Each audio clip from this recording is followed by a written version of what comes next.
Ausia, malam ke-24 bersama Ustadz Mardinova. Masjid Ibadur Rahman. Punya kajian yang menarik dan menyentuh hati. Mari ibadah bareng di Masjid Indah ini. Assalamualaikum warahmatullahi wabarakatuh. Alhamdulillah. Alhamdulillahillazi hadana bihadza wa ma kunna linahtadiya laula an hadanallah. Asyhadu an la ilaha illallah wahdahu la syarikalah wa asyhadu anna Muhammadan abduhu wa rasuluh sallallahu alaihi wasallam la nabiyya ba'da. Yang sama-sama kita hormati Bapak pengurus masjid beserta jajaran, seterusnya yang sama-sama kita hormati bapak-bapak kami, angku-angku kami, saudara-saudara kami, ibu-ibu kami, serta anak kami yang senantiasa dimuliakan dan diberkahi oleh Allah Subhanahu wa taala. Bapak dan Ibu yang dimuliakan Allah Subhanahu wa taala, dikarenakan ada anak-anak kita yang mencatat, kita kasih judul tausiah Ramadan kita pada malam yang ke-23 ini adalah keutamaan berjumpa dengan bulan Ramadan. Bapak Ibu jemaah yang dimuliakan Allah Subhanahu wa taala, apa sih hebatnya bulan Ramadan itu? Bulan yang penuh keberkahan.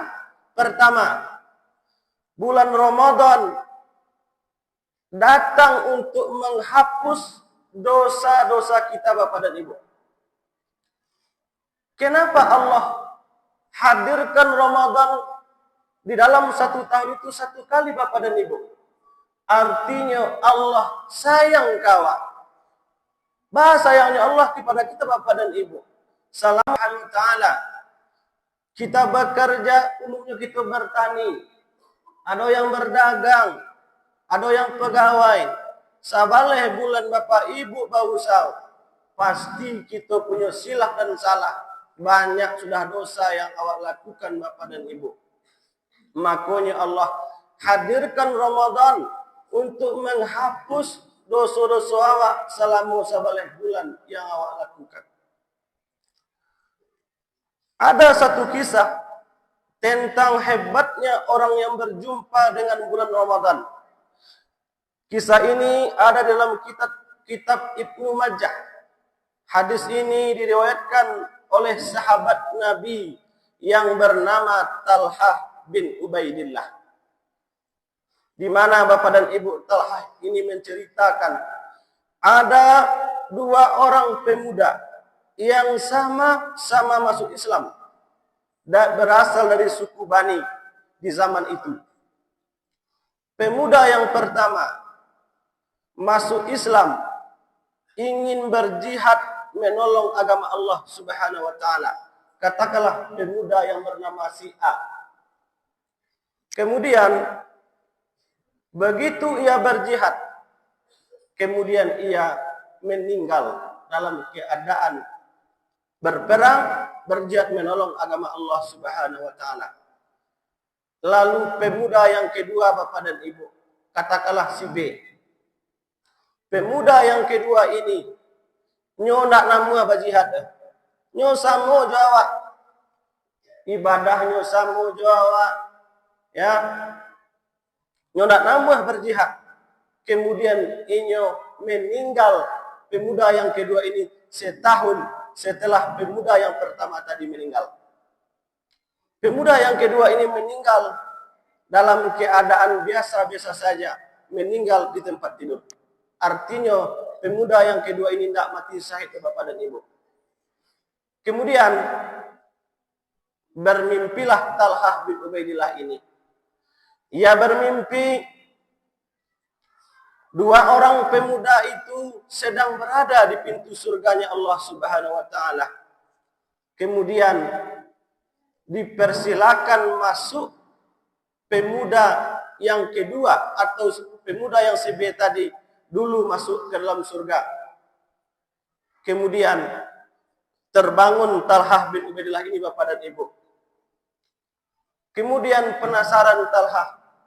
Di dalam mimpinya kenapa orang yang mati syahid menolong agama Allah belakangan masuk surga dibanding dengan pemuda yang biasa saja. Lalu bapak dan ibu diceritakanlah kepada sahabatnya, dikecean kawannya bahwasanya Talha itu bermimpi dua orang pemuda yang sedang berada di pintu surganya Allah. Pemuda yang pertama mati syahid, pemuda yang kedua biasa-biasa saja. Tetapi kenapa pemuda yang kedua itu dimasukkan dulu dalam surganya Allah Subhanahu wa taala? Kemudian bapak dan ibu, viralah berita ini sampailah kepada Rasulullah. Kemudian dipanggil oleh Rasulullah Talha bin Ubaidillah ini. Wahai Talha, apa yang sedang engkau alami? Kemudian diceritakan oleh Talha bapak dan ibu. Dikatakan Talha, wahai baginda Rasul, belum lama ini aku bermimpi. Ada dua orang pemuda. Pemuda pertama mati dalam keadaan berjihad menolong agama Allah. Pemuda yang kedua, pemuda biasa-biasa saja, meninggal. Kenapa wahai Rasulullah, pemuda yang kedua itu dulu masuk surga ketimbang pemuda yang mati syahid? Kemudian bapak dan ibu, apa yang dikatakan oleh baginda Nabi kepada Talha? Wahai Talha, bukankah pemuda yang kedua itu meninggal setelah berjumpa dengan Ramadan? Iya wahai Rasulullah. Bukankah pemuda itu beribadah, beramal soleh, hendaknya sia-siakan waktunya di bulan Ramadan, beramal terbaik? Iya wahai Rasulullah. Lalu apa kata Talha? Wahai Rasulullah, apa yang membedakan kebaikan daripada mereka berdua? Turunlah hadis bapak dan ibu. Kecek Nabi, fama bainal ardh, perbedaan mereka berdua bagaikan langit dan bumi. Subhanallah.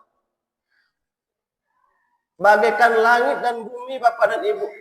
Kesimpulan yang dapat awak ambil dari cerita kau, bahwa orang yang Allah jumpakan dengan Ramadan sungguh luar biasa nilainya di hadapan Allah Subhanahu wa taala.